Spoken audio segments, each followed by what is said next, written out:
Dahil ang aking layunin, yung hindi ko na kayang gawin, ay mapunan niya. Di ba ganun naman?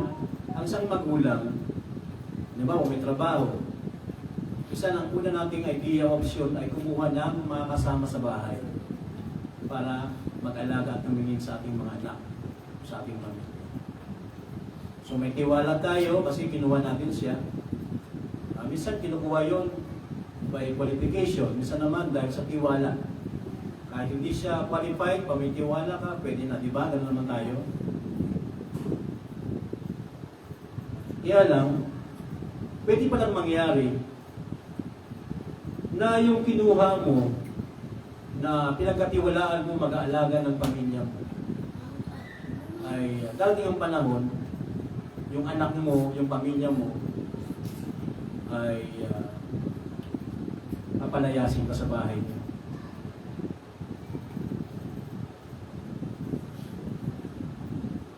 Dahil nakita nila na yung nilagay mo na nag-aalaga sa kanila, nakatuwang mo, ay parang mas magulang pa kaysa sa iyo. Malaki naman ganon.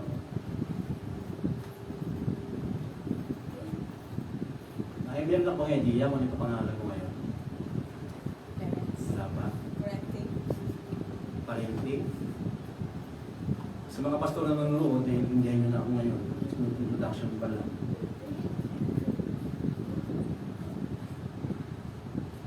Siguro maiintindihan ninyo kapag binasa ko na yung text ko. 2 Timothy chapter 3 verse 6.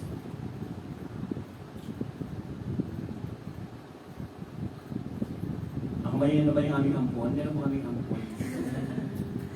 Ano po kami ng ampon? Ano po si Jason, Teston.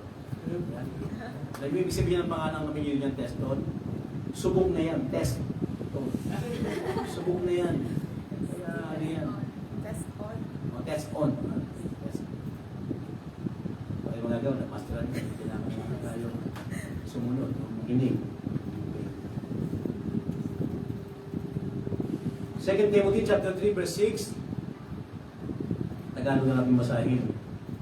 Wala akong Tagalog dito. Tingnan na. May basa nga, pwede mo mag-volunteer. For of this sort are they which creep into houses and lead captive silly women, laden with sins, led away with diverse lusts. Pwede ba Tagalog, please? Sapagkat sa mga ito ang nangagagapang sa mga bahay at binibihag ang babaeng haling na lipos ng mga kasalanan, hinihila ng mga iba't ibang kita. Dahil natin tumayo, masamahan tayo ng Diyos. Dalangin natin itong ating pag-aaralan kasi medyo meron itong ituturo sa akin na importanteng bagay. Ama naming Diyos at makapangyarihang Diyos, kami po yung nagpapakumbaba. Hawakan niyo po, Diyos, ang aming pong mga puso, ang aming mga isipan. At ang salita mo, Panginoon, ang mahayag sa aming kalagitnaan. Tulungan mo kami, Panginoon, na matuklasan po namin at ma-discern namin, O Diyos, sa mga tao na mga nakakasama namin. Kung ito ba ay padala mo, o kung ito ay padala ng kaaway. Sapagkat, O Diyos, ang aming mong pinangangamba, hindi mo namin nakikita, Panginoon, ang totoong kaaway. Kaya naman, O Diyos, kailangan namin ng tulong mo, Panginoon, ang pagkilos ng iyong banal na Espiritu upang aming mong maramdaman at ma-discern kung sino po ang sa Diyos at kung sino po ang hindi totoo sa Diyos. Amen. Salamat po, Panginoon. Ingatan mo po ang iyong mga anak sa pangalan ni Jesus. Amen. Alam ko, nakikinig ngayon si Pastor Lad ng Canada. Shout out, Pastor. Si Pastor Edwin sa Lipa. Si Pastor Nestor. At lalo-lalo na si Pastor Gerson. Ano yan? Abit pa niyan ng WFC. Okay? Pastor Joby. Pastor Doms yun. Hindi mo din. Pastor Doms ng Australia. Okay? So, welcome po sa inyo. Diyan lang kayo at dito lang kami.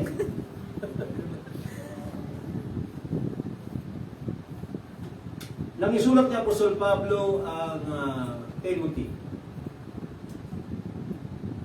2 Timothy chapter, ito yung pinasa natin, chapter 3 verse 6, particular. Tinatawag na final imprisonment in Rome around AD. Pag sinabing AD, Anno Domini, ang kahulugan niya ay sa panahon ng Panginoon, Yesu Cristo. Anno Domini.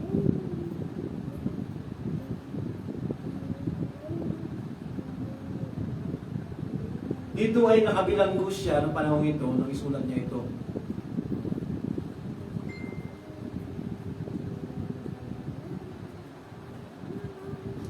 At hindi lang siya nakabilanggo, alam niya malapit na siyang mamatay. Okay. Kaya siya sumulat at nagbigay ng babala kay Timoteo, o Pastor Timoteo. Kaya nga sabi ko, ito'y seryoso usapin. Sabi niya, mag-ingat sa mga espiritong gumagapang sa iglesia. Nakikita ba yung espiritu? Hindi nakikita yung espiritu, di ba? Hindi sila laging halata. Yun, hindi sila laging halata.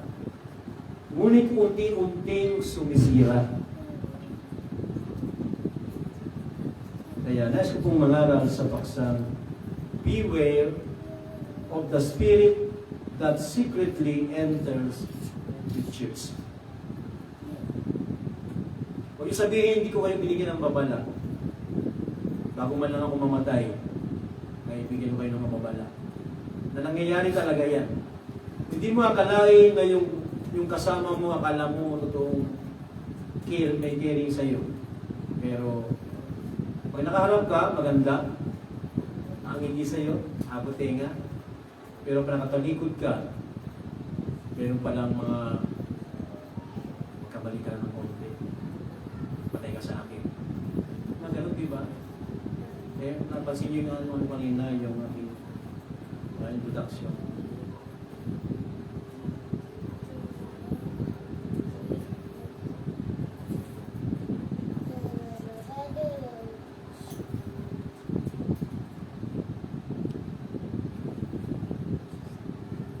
Ang hirap naman yung pangalan nito.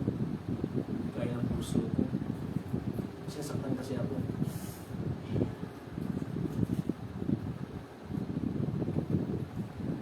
Kaya mula ngayon, kung magkikipag-usap na ako, kasi sila po yung mga batid, damay-damay na po ito.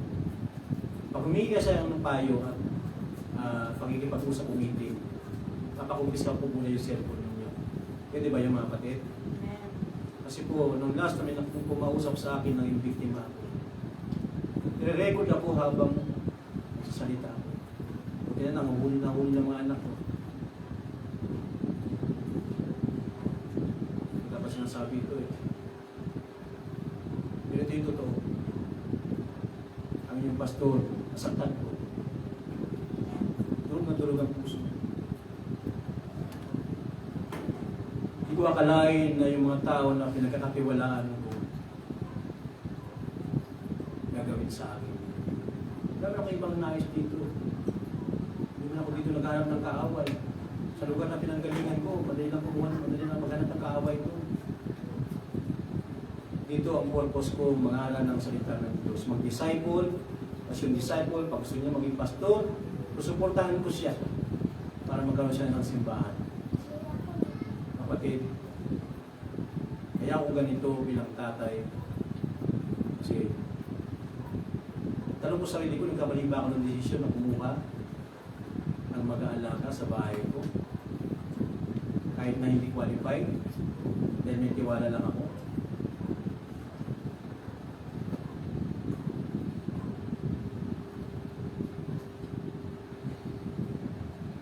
Tulungan mo ko, Panginoon.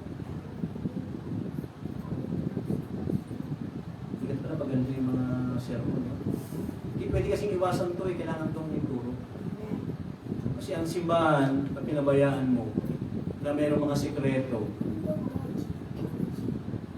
malaman mo na lang, wala nang simbahan. Wasak na yan. Mga kapatid, aminado ko, pag nakita niyo ako, nagkasala ako, usap po akong aalis dito. Tanungin ko kayo kung may nabalitaan kayo na 10 taon na pananatili ko dito sa Quezon City, kung nangutang ako sa miyembro. Na ginamit ko yung authority ko para lamangan ko ang aking kapwa. Na pinabayaran ko yung aking pagsiservisyo. Wala po. Naawa nga ako sa pamilya ko eh. Kasi yung pamilya ko, sila yung number 1 na supporter ko. Kakainin na lang nila, ibibili na lang nila ng damit. Nakita nila ako na namumblema, pupunahin nila ako. Kasi ayaw nila ako mamatay agad. Kasi alam nila, pagka may pangangailangan ako, stress ako.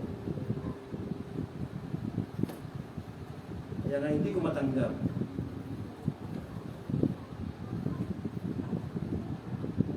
Na may magagawa sa akin ganun.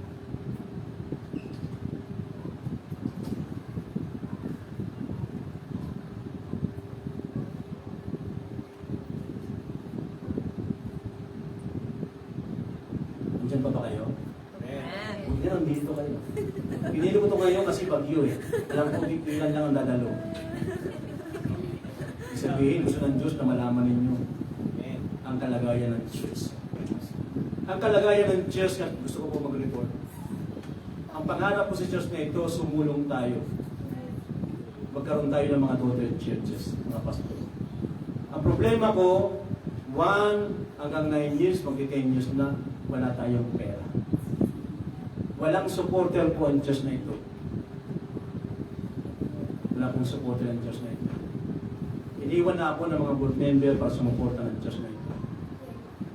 Tapos bigla magkakaroon ng board member dahil meron akong desisyong ginawa.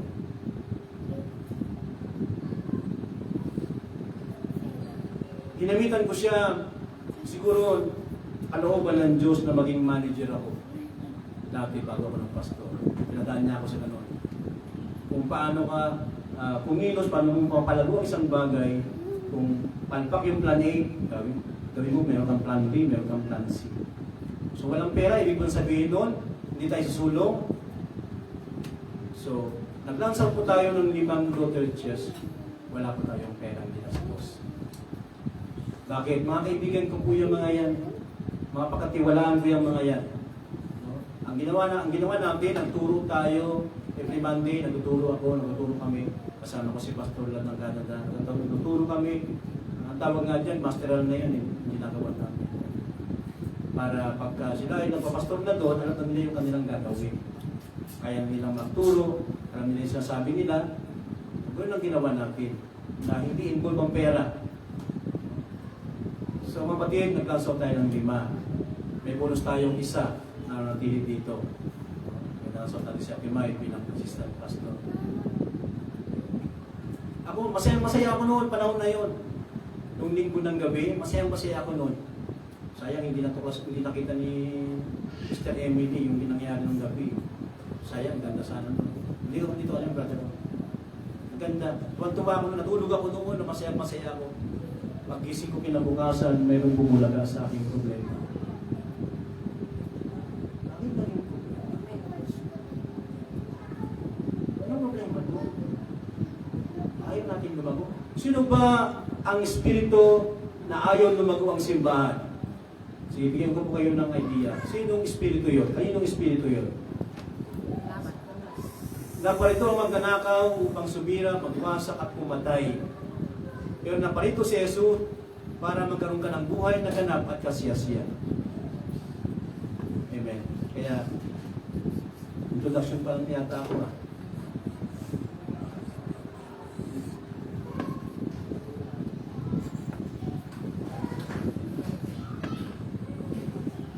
Okay. Kaya nang isulat ito ni Apostol Pablo sa nakabilanggo, siya ay concerned at nagpapaalala kay Pastor Timoteo na mag-ingat sa mga espiritong gumagapang sa iglesia. Mga kapatid, hindi po madali ang mag-pioneer ng simbahan. May karapatan po akong magsalita ngayon kasi 2 beses na po ako nag-pioneer ng simbahan. Sa Tondo at dito. Kaya, kapag ang simbahan na yan ay mayroong banta ng bagsak o pag-agaw, ang unang apektado dyan ay yung nag-pioneer. Kasi na mag-pioneer yan, walang kasama yan, siya ang nagbabayad, dapat bayaran.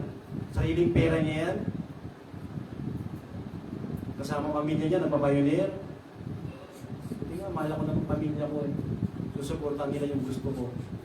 Salamat nakapag-asawa ko ng suportado ako sa ministry. Sa gusto kong gawin. Kaya kayo, kung mag-asawa kayo, maghanap kayo ng lalaki. Hindi ko to sinasabi kay Eman ha, may asawa na yan eh. Hindi ko sinasabi kay, ano ba, hindi ko may asawa na. Yung binata lang tsaka dalaga, okay? Dapat malinaw yan ha. Mahirap mag-pioneer. No? Tapos bigla-bigla na lang may magsasabi, Pastor, mali ang ginawa mo, ito yung tama, dapat ito yung tama.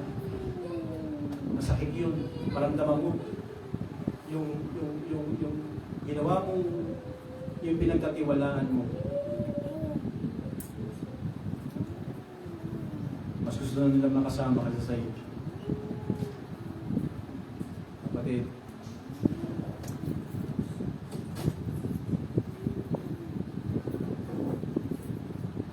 dito meron din ditong illustration.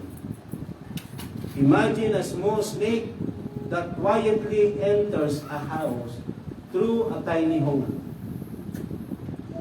Isipin mo isang maliit na ahas na tahimik na pumapasok sa bahay sa magitan ng isang maliit na butas.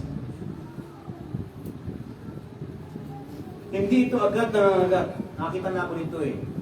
Kalimitan ito yung mga ahas ng ahas dagat. Kalimitan ito. Tumulusot to sa mga bahay na, so nakita ito yung mga bahay na sa ilog na sa dagat. Tumulusot sa mga maliliit na butas. Hindi agad ito nangangagat. Sa halip, nagtatago muna. Nagmamasid. At pagka tingin niya okay na, saka siya umaatake. Pag alam niya, kuha niya na yung loob.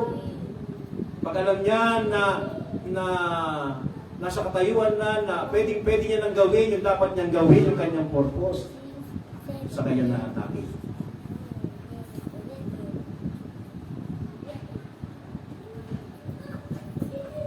That's how deception works in the church. It doesn't shout, it creeps in through emotion, social influence, and false spirituality. Ganyan daw ang pagpanilingdan ng kaaway. Hindi ito agad pinapahalata. Sa puso, sa tahanan, sa iglesia, hanggang ang tao ay bihag na ng kasinungalingan.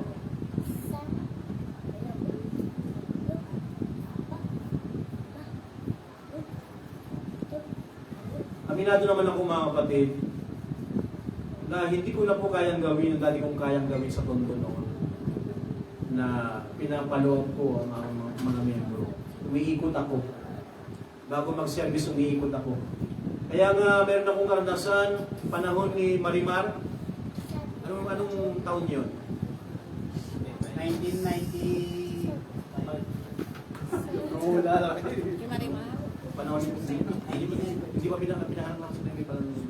Pulboso. Anong taon yun? Nagbukas ako ng simbahan.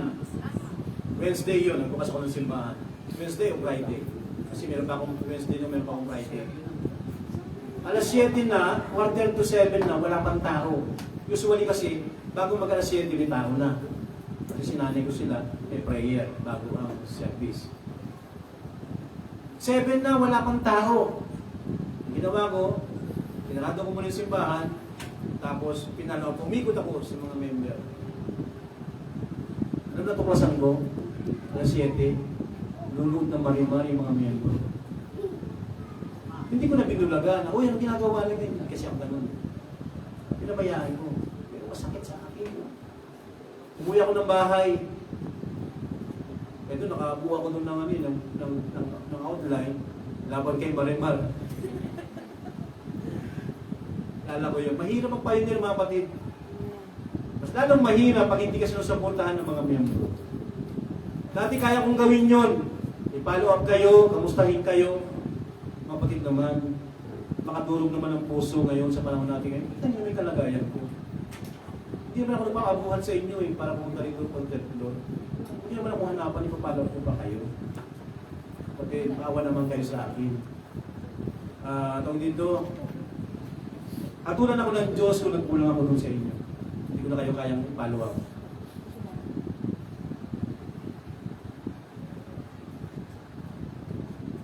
Pero wag naman. Then nakitaan niyo yung tao na kaya niyang gawin na hindi ko kayang gawin, papalayasin niyo ako dito. Wala kayong karapatang palayasin ako dito. Ako lang simulan dito. Kaya nga nakaupo ko ng outline na hindi ko na pinangalan ngayon, may John Hars. Kaya Polos, kay Pablo ako. Diba meron ganun sa Bible? John Hars. Naawa ako sa inyo. Kaya lang gusto ko kayong babalaan. Kasi merong espiritong umakalat. Gusto tayong masaking. Kasi lumalago tayo. Ayaw ng demonyo na tayo lumalago. Pastor na yan, wala nang pera, lumalago pa. Ay, hindi yung pwede. Binigyan mo na nga ng sakit, lumalago pa rin. Hindi pwede. Alam mo sinong galit na galit ngayon? Ang demonyo. Kasi ang pastor po ninyo hindi marunong sumuko. Sabi ko sa sarili, sabi ko sa mga kausap ko, hanggang kaya ko magsalita kahit nakaupo lang ako, magsasalita ako. Isa sa pinangamba ko noong 2010, nung ako ay magkaroon ng aneurysm, natake ng aneurysm, yung pagdilat ko, hindi na ako magsalita. Salamat naman sa Diyos, hindi niya hinayaan na mawala yun. Yung katawan ko, hindi ko kaya itayo. Pero kaya ko magsalita. Amen? Kaya ngayon, siguro, ngayon, hindi mo na ako kukuha ng mga katulong ko sa bahay na hindi qualified. Amen? Dahil sa kaibigan ko, yun na siguro. Minsan naaabuso di ba? Yun yung sa negosyo. Sino sumusuporta sa negosyo? Kamag-anak ba o ibang tao? Ibang tao. Yung kamag-anak mo, hinihila kanya pababa.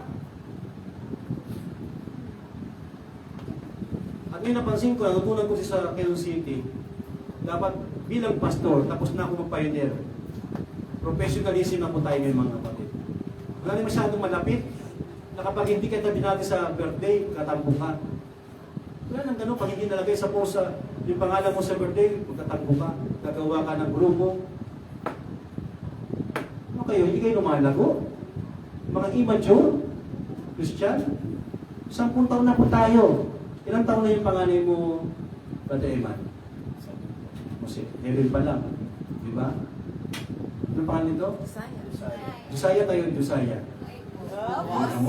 Immature na, pag sinabi mong tumayo, tumayo. Ito yung immaturity, pag sinabi mong tumayo, umuupo. No? Pag sinabi mong umuupo, tumatayo. Gusto lagi sinasaktan yung pastor niya. Mga lante. 10 years na tayo. Sa 2026, May. Amen? Gusto ko maging mature kayo mga kapatid. Hindi na po ako magpagagawa ng outline ng gatas para patidihin kayo. Subukan kaya natin sino dito sa 10 taon. Suotan natin ang diaper. Ano yung tsura? Ano yung tsura? Bonjing. Hindi ba tayo lumalago? Dapat lumalago tayo. Nakakahiya, pero na tayong anak. Ano niyo po, iba yung dating sa akin noon nung ako yung magkaroon ng anak. Nung ako wala pang anak, pahiga-higa lang ako.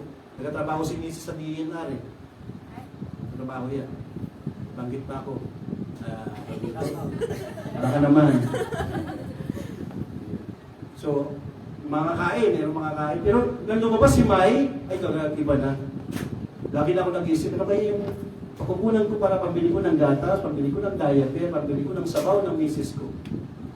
Ang ginawa ko, nag-tricycle ako, habang nag-tricycle ako, nag-welding ako, tumatanggap ako ng trabaho, nagpipintura ako, tayo pala mga trabaho, nagpipintura ako, construction. Hindi ako namimili ng trabaho kasi na-inspired ako. Nung makita ko yung panganay ko, gandang baby. Ito pala yung aking dream girl. Yung panaginipan ko ng kabataan ko. Wow. Gandang bata. Parang Hamonesa. Ang puti-puti. Tumaas yung standard ko. Kala ko maitim ako eh. Maputi pala ako eh. Yung lahi ko pala maputi eh. Nalala ko nga, nagkwento ko dito yun. Nag-apply ako sa construction. 25th floor. Makita ko, hindi pwede gumamit ng elevator. Makita ko, nag-apply ako. Nakausap ko yung foreman. Sabi sa akin ng foreman, wala nang bakante. Tapos nung alis na ako, sabi, oops, sandali mo na. Brad, merong bakante, kung gusto mo talaga, pintor sa labas ng building. Alam ko, ibig sabihin mo noon, sasakay ka sa, ang tawag doon, Danny Boy, sa labas. Scaffolding, no? Tapos doon ka magpipintura. Alam nyo, hindi inaasahan ng foreman na tatanggapin ko yung trabaho. Kasi nasa isip ko, may panggata si May. 25th floor. Sabi ko, si foreman, tatanggapin ko po, magpintura po ko. Nagkulat sa siya, ganun ba? Sige, sa Monday, balik ka. Ayun, pagbalik ko, hindi naman ako ng pintura sa labas, loob ako ng pintura eh. Sinubukan lang pala ako. Natakot din siguro, mamalaglag ako. Sabutin niya ako. Yung ibig sabihin niya, kapag ikaw ay may anak, inspired ka. Dapat balik ka, dapat inspired ka, masaya ka. Hindi ka dapat gumahanap ng dahilan para masira ang pamilya mo. Magsisimula ka na eh. Ito ang gusto kong sabihin sa inyo, turo sa inyo. Kung mayroong pumapasok na ibang espiritu, huwag niyong payagan makapasok. May problema yan kung bakit niya ginagawa yan. Amen? Yun yung teksto natin. First time ni Jason, atin ngayon, ganito pa. Sorry na. Ako yung matos. Kaya mo yan, Brad. Sorry na. Kaya katabi mo si tita mo, okay lang yan. Para nanay na tayo. Okay? Kaya yung standard natin, ano may standard sa atin pag sa service tayo? Opening natin, worship. Di ba? Ilan ba yun? Isa, dalawa? Isa. Tapos, praise song. Ilan yung dalawa? Tapos, worship. Isa. Pag inulit, magiging dalawa. Yung iba nga, maabot pa ng 4 na beses eh. Hindi kayo nagsawa. Dalawa lang. Walang pagod yung 3. Redundant na yun. Ito, parang mapansin ko dito pag ginaganahan. So, yun ang standard natin. Pagkatapos ng awit ng praise and worship ay prayer. Okay? Dapat makita nila yun. Kasi nanay na tayo. Nagsimula noon na kaming dalawa ni Mrs. Nabago na rin yung aming style ng pamumuhay. Dati na nag-aaway kami na yun, kailangan itago na namin. Kasi nakaisip si Mike. Dapat hindi na kami pwede magmurahan kasi marinig ng anak namin. Hindi na pwede. Hindi kami pwede mag-away. Nakikita nila. Kailangan meron kami example. Ako naman, yung mga bisyo ko dati, yung mga dati kong ginagawa, dapat tigil ko na yun. Nakapokus na ako sa pamilya ko. Iyan po ang tatay. Okay? Hindi kung ano yung ating ginagawa sa loob ng tahanan para wasakin yung pamilya. Dapat maging masaya tayo, matuwa tayo, na tayo ay lumanag.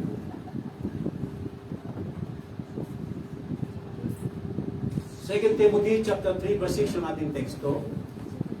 Sapagkat sa mga ito ang nagsisipasok sa mga bahay at binibihag ang mga babaeng maibigin sa kalayawan na mga kargado ng mga kasalanan. Kita yung sinabi ko? Pag may tao na sumisira sa bahay, sa pamilya, kargado ng kasalanan yan. Pag pinakinggan mo yan, mahahawa ka dyan. Ibig sabihin niya, pareho kayo ng espiritu. Kaya yan hindi makalapit sa tatay, sa nanay ng bahay kasi kilala siya. Alam yung ginagawa niya. Nahihiya siya. Alam kung ano siya, kung sino siya.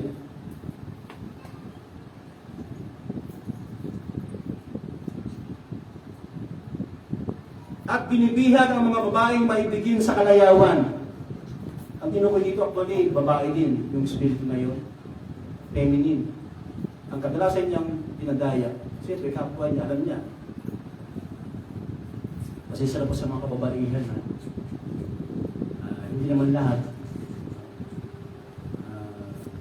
Naiintindihan ko po kayo kung bakit kailangan lagi kayo niya hawak na budget. Kasi kayo po nagbabudget. Kaya kami mga tatay, kami mga asawang lalaki, ang ginagawa namin, binibigay namin yung budget sa amin po. Nakita ko sa Facebook, kapag ang babae, ibinibigay sa kanya ang sweldo ng kanyang asawa ng buo, yung babae daw ay maganda. Ibig sabihin niya, pag ang lalaki hindi nagbibigay ng buong sweldo sa babae, hindi maganda yung babae. Ganun ba yun? Mali ba yun? Mali? Sige, maliin ninyo. Nabasa ko lang yun ha, mapatid ha. Walang bearing yun sa salita ng Diyos. Si Apostol Pablo ay nagbabala sa lahat ng mga taong dahang-dahang pumapasok. Mapasok sa buhay ng mga mananampalataya, hindi po sila halata. Tahimik nga lang sila, di ba? Tahimik lang sila. Sabi nga yung ilustasyon ba na parang ahas na maliit, hindi mo mapapansin.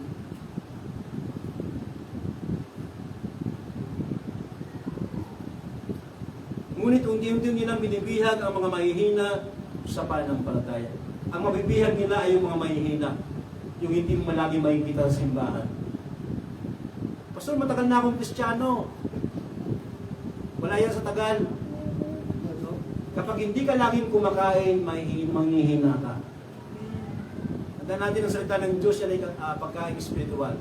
Hindi lamang ang tao nabubuhay sa tinapay, kundi sa bawat salita ang lumalabas sa bibig ng Panginoon. Kaya pag hindi ka kumakain, ikaw ay manghihina. Kung sa panahon na ikaw ay mahina at ikaw ay dinaya, madali kang madadaya. Kasi ikaw ang target talaga. Okay, natapos natin yung observation. Interpretation. Paul reveals how Paul's teachers operate. Ito yung interpretation. They don't attack openly. Hindi siya umatake ng hayagan.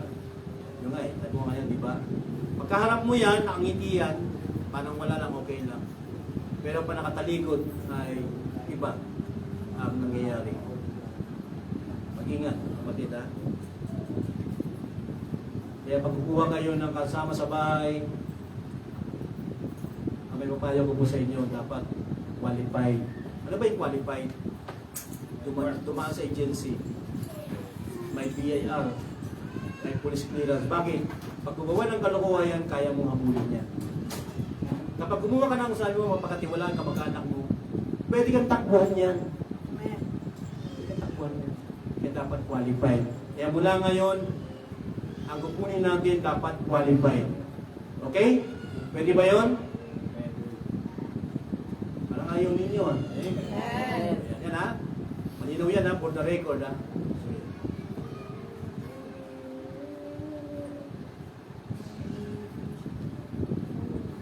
They use charm, emotions, and false spirituality to gain influence. Ano si Gams?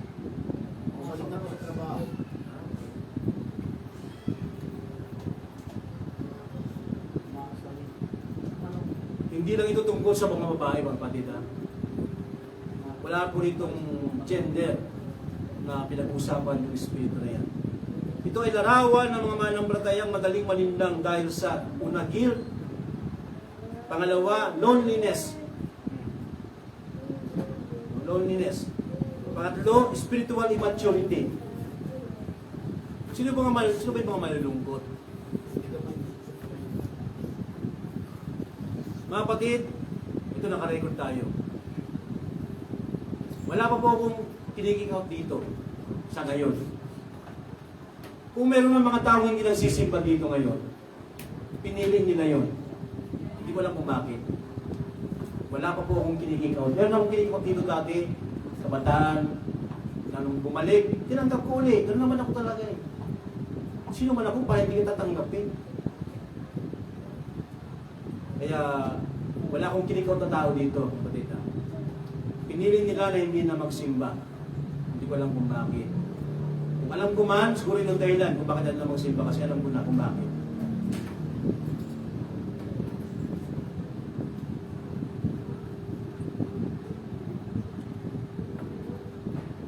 Aralin natin yung word na ginamit. Etymology. Yung word na endono, yung word na Greek, sa Greek word niyan ay endono. Meaning to sleep in, ano ba sa dito? Still tiling, tama ba? O tiling. Still, alam ko ba sa dito? Still dilig. Ano? Sini ko to. Sige, paano na kayo? Wala naman tayo sa English 101 eh.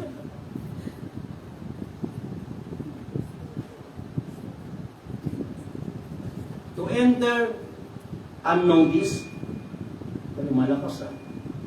Ibig sabihin sa Tagalog niyan, pumasok ng palihim, yun, yung para ibig sabihin ng palihim. So, gumagapang na hindi napapansin. Ito mga pag hindi ko talaga napansin. May problema pala. Hindi po ako ipokrito. Ito po sinasabi. Kaya nasaktan ako eh. Natulog ang puso ko. At dahil na-stress ako, silipon ako, tsaka inubo ako. Pacheck ako, walang problema yung baga ko. Malinis daw yung baga ko. Kasi ininom ko yung ano eh. Malinis daw. Isa din talaga yung ubo ko, tsaka yung sipon ko. Cause ng stress. Kapatid, baguhin natin, tama na yung stress. All stress naman.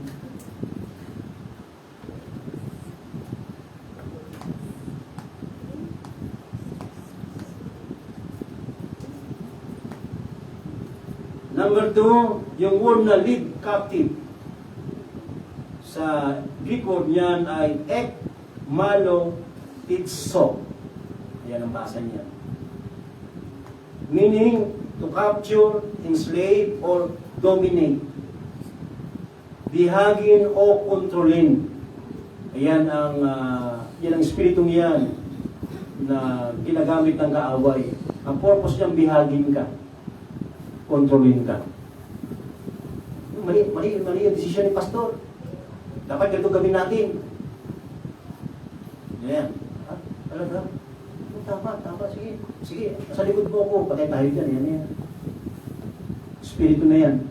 Ito mga pag-ibigyan ko kayo ng clue ha. Kapag mayroong espiritu na gustong sumira sa gawain, galing kay Satanas yan. Hindi yan galing sa Diyos. Huwag kang magpapagamit. Pastor, siya nagsabi, di ba leader yun? Sabi ko nga sa inyo eh. Kahit na leader yan. Kasi nga, naging mabait tayo before. Hindi tayo, yung ating paraan, hindi by qualification. By ano tayo, tiwala. No? So, ako po kasi natututo po kasi ako sa karanasan eh. May 30 years na po akong pastor, marami na po akong naranasan. Pinapagtugtong-tugtong ko yun. Yun ang ginagamit ko sa pagpapastor ko para sabihin natin sumulong tayo. Pagpalpak, hindi ko na inuulit. Pag okay, yun ang ginagawa ko. Okay, number 3. Yung word na silly women. Hindi po ito yung babae manghang ha. Hindi po yun, silly women. Hindi po ito Bicolana. Silly Bicolana. Pasensya lang po siya, Bicolana rito. Yung Bicolana ba rito? Oh, wala. Bicolano. Ayun, meron Bicolano doon sa likod. Ayan. Silly men. Silly men yan. Ayan. Sa Greek word niyan ay gonai karion. Gonai karion. Meaning, immature or weak-minded women. Immature at weak-minded women. Kaya, hindi pala yun. Ang pwede maging biktima pala ng espiritu na ito ay, isa na po, dito po may gender na po. Babae na immature.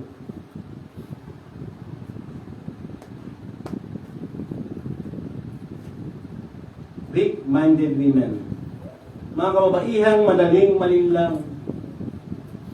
Kaya mag-ingat kayo sa mga sa Facebook, sa mga online, yung mga nagpapautang, mag-ingat kayo ha.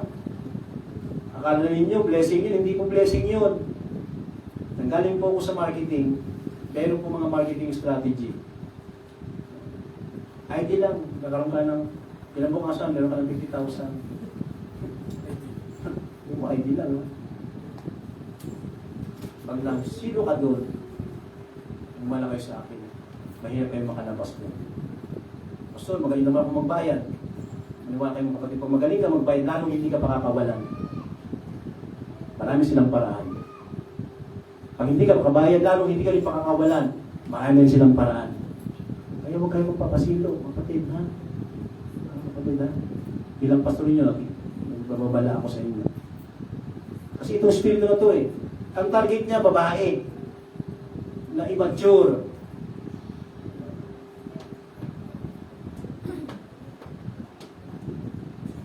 Deception always starts quietly.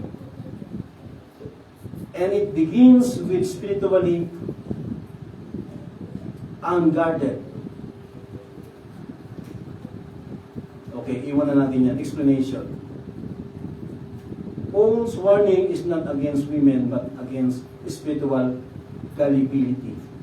Pag sinabing gullibility, maraming manampalataya, halimbawa pangungusap, maraming manampalataya ngayon ang naging spiritual na madaling malinlang dahil sa kakulangan ng pag-aaral ng salita ng Diyos. Yun pala ang ibig sabihin noon. No? Kakulangan ng pag-aaral ng salita ng Diyos. Kapatid, dito sinusikap natin sa ating pag-aaral. Pagtapos natin mag-aaral, merong question and answer. Kasi ayaw ko kayong iwanan na meron kayong question. Ngayon, hindi ko na po problema yon kapag umuwi kayo na meron pa kayong katanungan na hindi nyo tinanong. Libre naman yung tanong, wala naman bayad. Okay?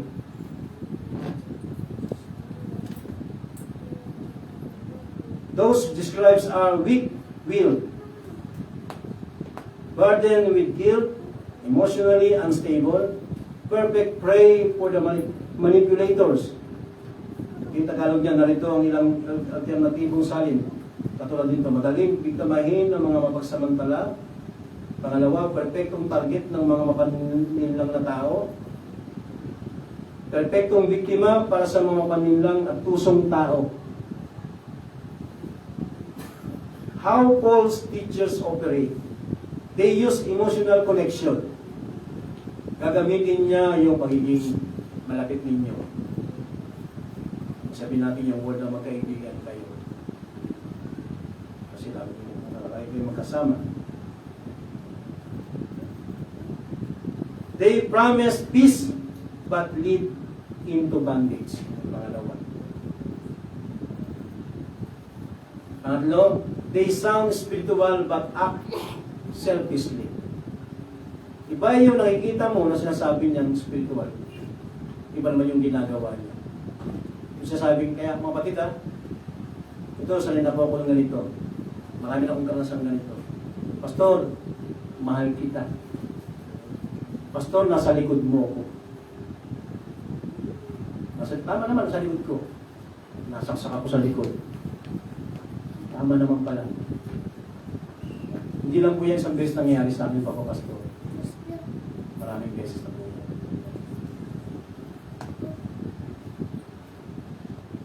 Hindi po ako galit sa inyo mga kapatid ito ay warning. Pwede itong mangyari sa akin. At kung nangyayari naman ito, sa pangalan ni Jesus, kung espiritu ka, lumayas ka. The devil exposed, the devil defeated. Kilala ka na namin. Kung klase ka ng espiritu. Okay. Modern yung application. Sa panahon ngayon, gumagapang ang panlilinlang sa social media. Yan kaya, tinawag siguro itong modern application. Online prophecies at self-proclaimed leaders. May mga nag-a-act na mga leader. No? May kakayanan na magwasak ng simbahan.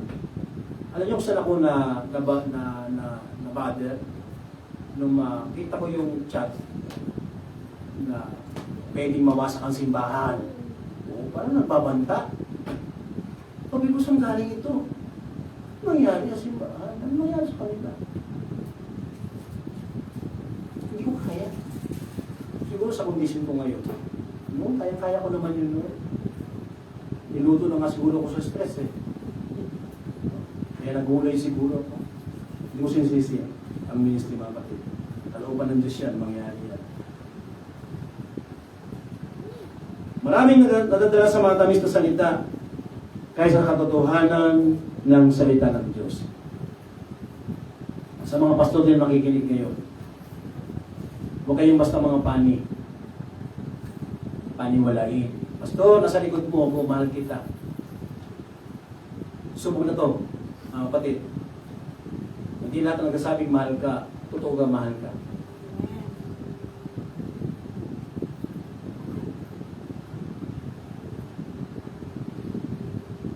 Sabi sa inyo, hindi po ako naparito para maghanap ng kaaway. Naparito po ako para maghanap ng mga tao, mga tinawag ng Diyos. At tulungan ko na sila'y lumago sa Panginoon. Kasi hindi po ako madamot. Yung hindi po tinuro sa amin noon, yung mga disciple kami, ituturo ko po sa inyo ngayon. Huwag lang po kayong ma-pride. No? Pag sinabi ko, ganitong oras, meron tayong ganito, pumunta kayo. Yung kailangan niya. Leader na ako eh. Oh, totoo. Dahil gusto niyo yung pagiging leader ninyo, bunga yun ang pagiging mabait ko. Mga nakaraan. Ngayon, professional na po tayo ngayon. No? Kailangan ko na ng qualification.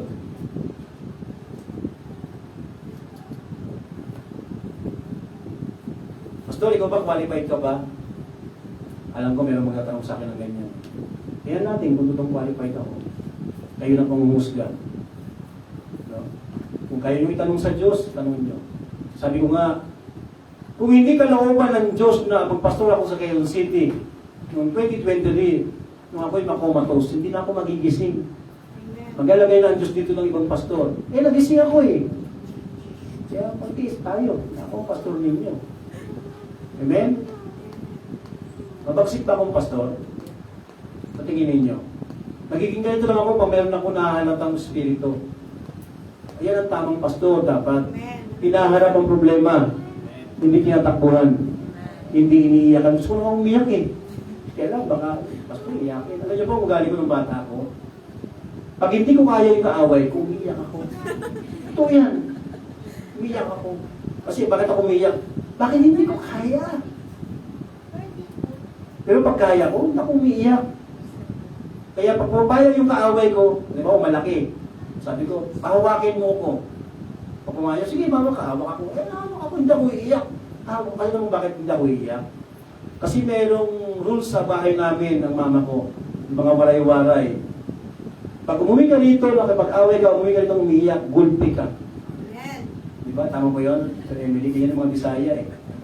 Kaya kahit na nabugbog ako sa labas, ayusin ko sarili ko. Pag uwi ko sa bahay, nakangiti ako, no? Siguro, nagpatamang sa akin siguro yun. Kasi wala akong tatay. Isang taon pa lang, hinarang sa tondo yung tatay ko, sinaksak.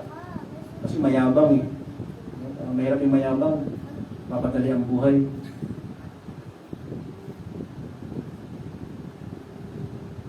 Kaya, kinukumpos ko yung sarili ko. Tayo ko kangin. Doon pa lang nakaupo. Doon tulungan mo. Hindi ko kakayanin. Parang hirap pangarap ito. Pero kailangan. Sabi ko nga sa inyo, the devil expose, the devil defeat. Kung napangarap ko ito ngayon, maluwag na ang dibdib ko. No?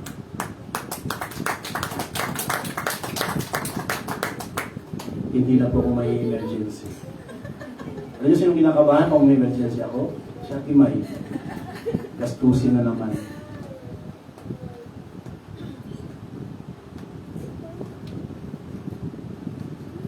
Okay?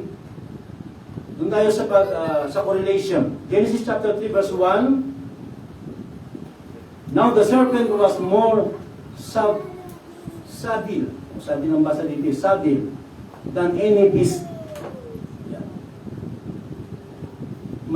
Mas tuso, higit sa anumang mga, may Tagalog ba? Tagalog na. Genesis 3:1. Yan. Sapagkat sa mga ito, ang nangangagapang o sa lahat ng hayop na nilikha ng Panginoong Diyos, ang ahas ang pinakatuso. Yun. Sabi, pinakatuso. Minsan, inanong ng ahas ang babae. Oh, thank you.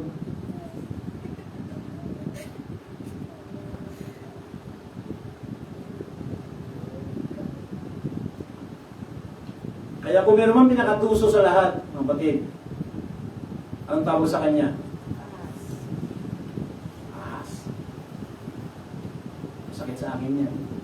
Kung binibigyan, sa akin ng Bible. Ahas. Bakit? Kasi tahimik lang yan. Diba? Magapang. Kasi kung nakatayo sana yan, kitang-kita mo sana. Hindi gumagapang. Hindi mo makikita. Walang idea, walang clue, walang hint. Bigla na lang tutuklawin ka. May tunog pa. Ibig sabihin niyan kung sino yung mga inaasahan mo na nasa likod mo, nasa tabi mo, na mapoprotekta sa iyo. Hindi naman sakit, kapatid, di ba? Pag meron ka ng kaaway na hindi mo kamag-anak o hindi mo o malayo sa iyo, normal lang yun. Pero pag ang hindi mo alam, meron ka bang katabi o meron kang kamag-anak, meron kang kasama sa bahay na talikuran kang ginagawa ng masama. Sakit. Yung malaman kung gano'ng kasakit, pakipakita na, hindi po wala po. Joke lang. Gano'ng kasakit. Sakit. 2 Peter chapter 2 verse 1 and 2, there shall be false teachers among you. Mga false teacher daw ito sa gitna ninyo. Kaya nga even inside the church, deception can quietly enter. Kaya hindi po lahat na nasa church ay born again. Okay?